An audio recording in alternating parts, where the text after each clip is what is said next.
ব্যারাকপুর শিল্পাঞ্চলের অন্তর্গত হাইওয়েতে আর চলবে না টোটো, কড়া নির্দেশ কমিশনারেটের। দ্রুতগতি যাতায়াতের জন্য চওড়া হয়েছে কল্যাণী এক্সপ্রেসওয়ে। বেশিরভাগ অংশেই কাজ ইতিমধ্যেই সম্পূর্ণ হয়ে গিয়েছে। অন্যদিকে বেলঘরিয়া এক্সপ্রেসওয়েতে বেড়েছে যান চলাচল।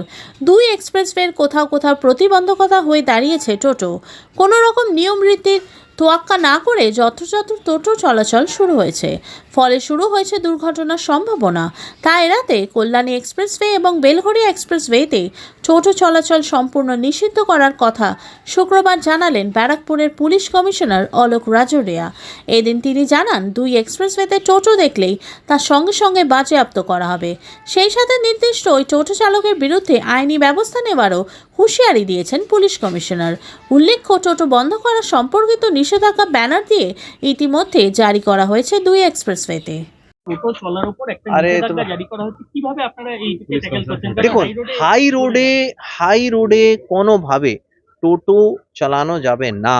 কেন কি আমাদের কল্যাণী এক্সপ্রেসওয়ে হোক, বেলঘরিয়া এক্সপ্রেস হোক, এখানে যদি টোটো চালায় তাহলে কোনো সময় অঘটন হতে পারে। That is number 1। নাম্বার 2, যদি কেউ এই ধরনের টোটো যদি চালাতে দেখা যায় তাহলে তার টোটো সিজ করা হবে অ্যান্ড ওকেও পানিশ করা হবে।